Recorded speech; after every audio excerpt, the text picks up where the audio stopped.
they changed their policies during COVID to say we're not allowing on-site monitoring anymore, and they never went That's back. it. Right. Yeah. Fascinating. So again, the thread there is we need technology in order to, support this in a way that still fits within the new landscape at sites post-COVID. Yeah. Welcome back to the Clinical Current, where I am very excited to welcome new guest, Leesa Gentry. Leesa brings 29 years of experience focused on improving clinical research programs in CRO, pharmaceutical, and biotech industries. Past employers include IQVIA, PPD, Omnicare CR, and Otsuka. Prior to joining her current company, RenovoRx, she was SVP of Clinical Operations at Evotech. At PPD, Leesa was Global Project Manager and Senior Research Specialist for Clinical Systems, where her team developed one of the pharmaceutical industry's first clinical trial management systems. At Omnicare, Leesa grew the clinical research site network within long-term care.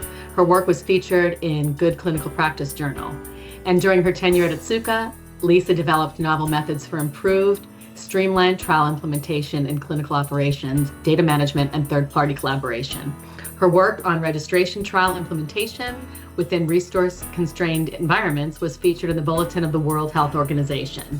Leesa holds a BA in psychology and an MS in gerontology from the University of Central Missouri and an MA in psychology from the University of Mary Hardin-Baylor. Thank you so much for joining us today on the Clinical Current, Leesa. I've been so excited and wanting to have you on for some time now, so I really appreciate you joining us. Thanks for having me. So the first thing that I'd love to touch on is if you could tell us a little bit about RenovoRx and what you're doing there and what your current role is there. I would love to hear a little bit about Renovo. Sure. Thanks for having me, Teresa. Yeah. It's great to be here. Yes. So RenovoRx is a small life sciences company really focused on interventional oncology. It's a drug-device combination product that we're developing. And we also have a standalone device that is in the commercial stage.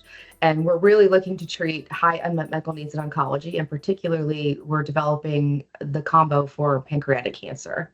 So this medical device is pretty new to me. I sort of tangentially was involved in medical device when I worked for a company called Otsuka, where we were working in the space for infectious disease, particularly multi-drug resistant TB.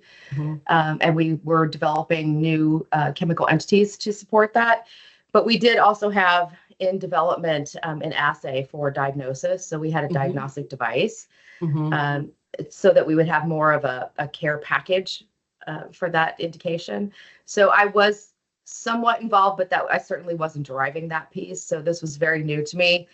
Very interesting. I imagine that has unique challenges for sure, especially from a regulatory perspective. Exactly why I'm here, really, because the IND was opened with phase 3 was started, and so having someone on staff with drug development experience was paramount at that point. Yeah, that makes a lot of sense. We're using approved drugs with our device. The physician determines which drug can be used. We're targeting a specific drug in our phase 3 to support pancreatic cancer. Pancreatic cancer is a hypovascular tumor. And so this technique is actually really appropriate for that kind of tumor. I guess theoretically, or maybe not even theoretically, the systemic adverse effects may be less than a traditional chemotherapy regimen. Yes, absolutely. That's our hypothesis, and that is what we're seeing, both anecdotally and in our interim analysis for the phase 3. Significantly lower systemic side effects with the same chemotherapy. So theoretically, you can achieve at least similar efficacy, if not potentially better efficacy, in treating the local tumor with much lower side effects. So in terms of Renovo, it sounds like it's a smaller company versus some of the maybe not larger, but mid-size, I would call companies like Otsuka. What have been the largest, I guess, differences for you, the differences between the mid-size companies like Otsuka and now Renovo? The company operated with closer to 10 for the first 8 years of its existence. So very, very small. And that's one of our philosophies is frugality and trying to keep our burn low, for our investors. So we try to do a lot with a little. When I was at Otsuka, even then I was sort of drawn to what I would consider to be almost like a startup embedded in the larger company. Was working on a very small team there. And even with those two comparison, it's very different because at Otsuka, we had a very small team. We had a lot of autonomy because we were working in infectious disease and resource constrained environments. Obviously still had all of the same ICH GCP requirements, but it was really a different setting. We had to build the infrastructure instead of just, utilizing it. And so when I went to RenovoRx, the first thing I realized very quickly is there's no safety net. At Otsuka, you can go over budget occasionally, and you can have justifications to do that if you want to, especially if you're moving too fast and you want to finish your study early, you can pull in more budget to do that. Or there you are need more to levers hire to people. pull. Yeah, there are levers to pull. There's resource outside of your own team that you can leverage because at Otsuka you could borrow from CS and PV. You could borrow a medical writer for a few months. There's nothing to borrow from here. Exactly. And so everybody's very much rowing in the same direction. And I love the idea of wearing many hats and not being really just one thing all the time within the study team. In both of those scenarios, I can wear a lot of different hats and I can have a lot of impact. The reason I chose RenovoRx was actually the smallest company of the three that I was considering a move to. At that time. And I felt like I could make the biggest impact there and have the most control over the destiny of the company with the other members of the management team. Essentially, being a small company, you have to really focus on the biggest risk factors, I guess. Yeah, absolutely. The first thing that I did when I came in and sort of assessed, okay, where are we right now with this phase 3, right? Because when I came in, there was actually a void in clinical operations. There wasn't a leader there. There had been in the past, but that person was recently let go. So I was coming into a brand new situation. And obviously, the first thing I looked at was, what is the safety process? How are we tracking SAEs? That was I think that's not rocket science. I think anyone would have gone right to safety first and made sure that we were reconciling all of the adverse events. Safety events. Yeah, that makes sense.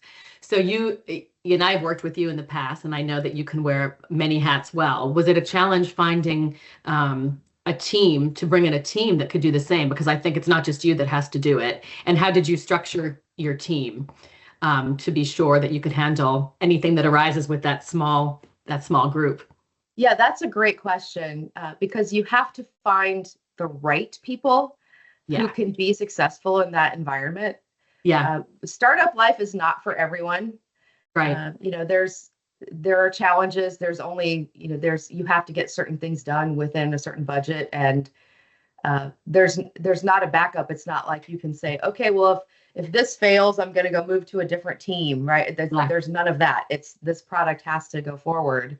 Right. Failure's kind of not an option, right? We have to do everything possible to ensure success. And I've always told our, candidates that two things really that help me assess if they're going to be successful in those environments. One is to say, you have to stretch and you have to be able to work relatively autonomously beyond your comfort zone and learn new things. And you also have to do things that might seem mundane because you've done them 5 years ago, right? So you have to stretch above and below your current level and just get things done. How do you leverage for the non-FTEs? I imagine you leverage contractors or different types of employees versus the FTE. What does that look like in terms of the actual clinical trial team or beyond? Yeah, so most of our team members who are not full-time FTEs are embedded consultants. Okay. So they're performing a role on the team, particularly on the clinical operations team or regulatory team through either an individual consultant or a small consulting group. But we have specific team members identified who are essentially on our team. They're just being paid through another organization. Exactly. Not FTE. I call that embedded consultants or embedded contingent workers. Exactly. So they're this. I consider them to be as much on the team as an FTE. They're part of the study team. Okay. We do functionally outsource one function, and that's CS and PV. So we have a third party FSP, which I think this again is a lot of organizations functionally outsource CSPP. Yeah. So we do have an org that handles all of our case processing for Okay. SAEs. Yeah. Okay. I'm curious to know, how have you, in this lean environment, have you leveraged technology or technological systems really to maximize efficiency? Can you speak a little bit about that? Yeah, so I'm very forward thinking when it comes to utilizing technology as Yeah. much as possible where it makes sense, right? And so we are currently using several different systems to help make our work more efficient. We've onboarded, as I mentioned, we're commercializing now the standalone device. So we've onboarded Salesforce this year for our commercial team. Yep. We use Asana as a project management tool. Okay. We did in 2024 piloted Copilot with 3 users. Okay. And we've expanded that to more users now. And I use it every day, literally every day. So do I. Some of our other team members are still finding how it's going to be best utilized. And we're also looking at other ways we can leverage AI where it makes sense, particularly around more clinical data. Yeah. But that's a little bit longer of a play. Yes. But yeah, that definitely we would want to look at any type of AI solution that makes sense to make life more efficient for us. Yeah. We just created a new committee called the MRC Committee, the Medical Regulatory and Compliance Committee. And I see lots of use cases for AI with that committee because we have to look across multiple different types of documents and PowerPoints and website information, and we can do that very quickly and look for inconsistencies or information that is no longer part of the structure of what we want to say to the public. Right. Or if something changes and we have more information to share, we can very quickly know where to slot that in across multiple different platforms and different documents. So that makes sense. I'm looking forward to using AI in that process. Exactly. Now, do you have an AI policy, or do you intend to as you leverage it more? I know some companies are moving towards that direction. You don't necessarily need it, but have you thought about that? I think first, we don't have one now, but I think as we move into utilizing AI platforms and tools for clinical data, that's really where, policy is going to be really important. Yeah. I just came from another conference a week or so ago, and there was a lot of discussion about using AI with clinical data. Okay. And a lot of different opinions around that. Yes. To quote several people who've said this before me, but you can't move fast and break things when you're talking about people's lives and their privacy. Right. So I think that's, it's very easy to, quick wins with efficiency. I mean, that's really low hanging fruit for AI. It's when the clinical data, to your point, government agencies and watchdog agencies and companies are now really focusing on that. It'll be interesting to see what ethical challenges and data integrity challenges come up moving forward. They'll be there, but hopefully companies like yours can address them quickly. I think of companies like smaller biotech companies or smaller companies like yours, and we actually worked with someone who I think coined this. It's like a speedboat, right? You can kind of shift gears on a dime and make decisions quickly versus like the very large companies. It's kind of like a cruise ship. They have a lot of manpower, but it's really difficult to switch gears. So exactly and actually I didn't say this earlier, but it is a huge advantage to working in a small company. Yeah, we've been very fortunate that our sites and our investigators really like working with us. I think, maybe we're just nice people. That might be true, but I think beyond that, it's because they can get to decision makers very quickly. Yeah. And they feel like they have a direct link to us. Yeah. I'll give you an example. We were negotiating a contract with a site. We do, because our device is cleared, it is something that sites pay for because it is marketed. It's a marketed product. Yeah. And we were trying to negotiate a terms and conditions with one of our clinical sites. And we were at a bit of an impasse with the legal teams. And so myself and our CEO and the 2 legal specialists and the site team got on the phone and hashed it out in 15 minutes. Right. And if you were working in a larger organization, that would have been weeks before that was completed. Exactly. Right? Yeah, exactly. One of the questions that I wanted to ask was specifically related to CROs. So are there any specific gaps or inefficiencies in that traditional CRO model that you have avoided? Yeah, I mean, definitely what I was just mentioning, which is getting very close to the decision makers quickly. Mm-hmm. Um, and our sites very much like working with our CRAs who report directly to me, right? So there's not a lot of escalation path for them, so they can get to people who can make quick decisions for them. That's Yeah. one huge thing. I mean, as I mentioned, I've worked in CROs, and CROs are a necessary part of our business. Large clinical trials could not be completed without their support.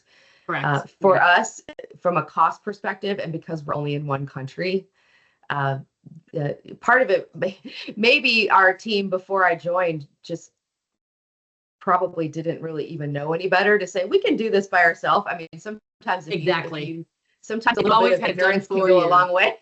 Exactly. And then you go, Yeah. oh, you're not bogged down by the thoughts of, well, this can't happen because it doesn't happen this way normally. Right. But we have actually been able to successfully run a phase 3 study without a global CRO. Right. Partially because it's one study, it's one country. If we Sure. were global, I don't think that would be possible. Sure. And because our study it's very nuanced, it's a combination, it's a very multidisciplinary disease that's managed at large cancer centers. So it would have been very difficult to find CRAs in a CRO environment with the kind of experience that our own It's CRAs specific. have, right? It's Correct. very specific. Right. Yeah, that's amazing. I wonder what the percentage is of companies that actually operate in that manner. I guess a lot of the smaller ones might, but that's pretty aggressive, I would say. Yeah, I mean, we do work very hard, right? Yeah, right. Yeah. And the main difference, I was thinking about this in preparation for our podcast. I thought, now, how is it really that different? And that is, I do the work. I don't manage the work. Even at the level that I'm, the role I'm in at the organization, I'm physically doing the work every day. Yeah. Has there been anything that has surprised you? I mean, you probably went into it with your eyes wide open, knowing that you'd have to, as you mentioned, get your hands dirty and wear a lot of hats. But has anything surprised you? Yes, actually, I spent the last probably close to a decade, maybe even slightly more, working almost exclusively outside the U.S. Okay. And this study that I'm working on now, the whole clinical operations team here is heavily focused solely on the U.S. And large academic centers within the U.S. The last time I worked with U.S. sites was in the early 2000s. Okay, so you were more global. And what surprised me was how much COVID has changed the entire landscape of clinical research in the U.S. I found that they just don't have the capacity to be accommodating anymore. Okay. It's not that they're trying to shirk off responsibility at all. I mean, they're doing a lot more with less too at the site. So they just don't have the ability. They've changed their policies during COVID to say we're not allowing on-site monitoring anymore, and they never went back. It. Right. Yeah. Fascinating. So again, there's, the thread there is we need technology in order to, support this in a way that still fits within the new landscape at sites post-COVID. Yeah, I agree. So I know we're almost out of time, but I just wanted to wrap up, just kind of bringing it back to Renovo and all the great work that you all are doing there. In the next couple years, what are the plans? Is there anything exciting happening with that phase 3 trial that you mentioned, or commercialization? Anything? What's happening at Renovo? Yes, the future is very bright.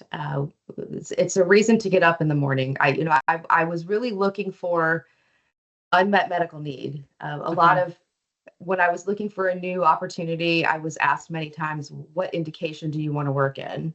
And my answer was always high unmet medical need. So I was relatively indication agnostic, but drawn to patients that didn't have a lot of hope. And so I spent 13 years working in infectious disease and TB, which is a preventable disease, but we just don't have good medications for it. And now pancreatic cancer is also a disease where there's not a lot of hope, and we're trying to bring hope to patients. And so we have a 2-engine plane going right now. We have an ongoing phase 3 trial with the drug device combination, specifically in pancreatic cancer. We're looking to finish enrollment in that study early next year. And then the readout would be in 2027.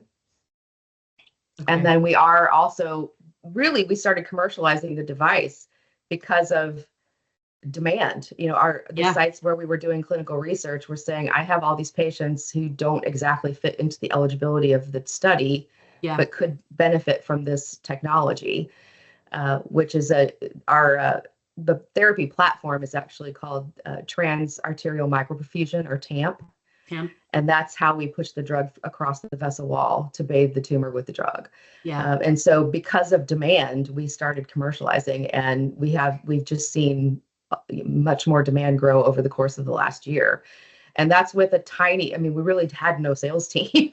We're doing this on our own. And so we've spent the year really learning, where the best patient populations are, who can benefit, given the body of clinical evidence that we have right now, who can benefit the most, where's the best benefit risk, and that's where we're targeting. So really bringing this technology to patients who have very few other options or no other option, and then continuing down the path of our first-line therapy platform with the drug device combination. So in the next 2 years, hopefully both of those things will have come to fruition. We'll have good data, and then the future is very bright, and we can bring the technology to many more patients, not beyond pancreatic cancer, to more other types of solid tumors. Excellent. Well, it sounds very exciting, and I just think the work that you and RenovoRx is doing in this unmet medical needs space is incredible, and I really wish you guys the best. And hopefully, as you mentioned, in the next couple of years, the future will be bright, and we can look forward to that. So I appreciate you coming on the podcast, Leesa. It's always a pleasure to chat with you. And again, much continued success to you and RenovoRx. Thanks, Teresa. Thanks for having me. That wraps up today's episode of The Clinical Current. A huge thank you to Leesa Gentry for sharing such valuable insights and practical knowledge. We appreciate your time and dedication to advancing science and providing hope for patients. To our listeners, thank you for tuning in, and don't forget to subscribe and share this episode with anyone passionate about clinical research. For more insights and resources, head to ascendiaclinical.com and follow us on LinkedIn. I'm Teresa Hines, and we'll see you next time on The Clinical Current.